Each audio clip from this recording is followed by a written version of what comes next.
तैयार हो जाओ साथियों, अब समय आ चुका है। जय भोले, जय भोले, नमः पार्वती पते, हर हर महादेव, जय श्री राम।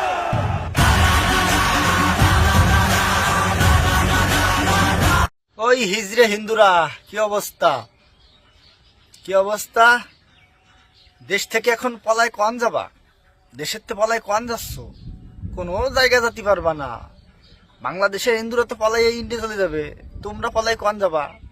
কেবল এক নদী পার হইয়া আরেক পাশে আইছো, এরপরে কোন যাবা? এরপরে পশ্চিমবাংলার রাজ্য থেকে পলাইয়া আরেক রাজ্যে যাবা, তাই না? হিজড়েরা ওই যে চুরি শাড়ি পরে থাক, তাহলে আর কেউ কিছু বলবে না। চুরি শাড়ি পরে থাকলি সবাই মনে করবে এটা হিজড়া।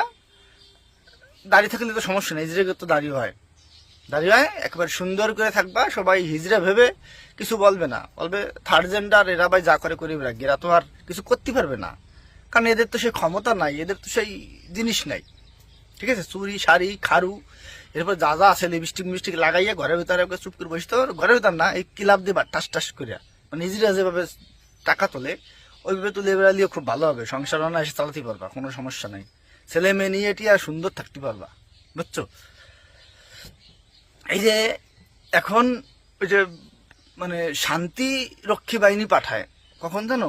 শান্তি রক্ষী তো না, ওরা কি বলে, মানে যখন মানুষ আক্রমণে ভরে যায় তখন তাদেরকে সেভ করার জন্য সাদা পতাকা দিয়ে শান্তি রক্ষা বাহিনী না কি জানি কয়, ওই পাঠায়।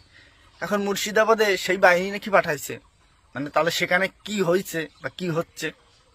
আর পশ্চিমবাংলার সেকুলাররা আরামে নাক ডেকে ঘুমাচ্ছে, আর ভাবতেছে আর কি হয়েছে, কিছুই হয় নাই, আমরা তো আছি।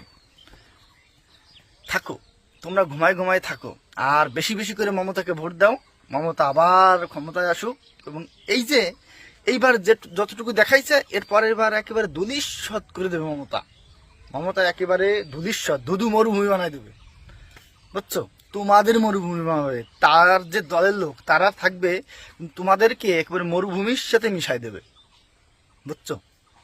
এই যে দেখো মমতা, ওই যে কোন নেতা, মুর্শিদাবাদের কোন নেতারা ফোন দিয়ে কইছে আপনাদের জমায়েতে আমি অনেক খুশি, আপনারা অনেক ভালো আন্দোলন করেছে, অনেক বিক্ষোভ করেছেন, এই জমায়েত দেখে আমি মহা খুশি।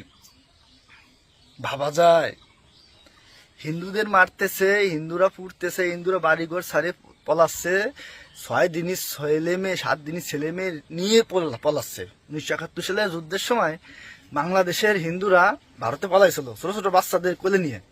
আজকে ভারতের হিন্দুরা সেই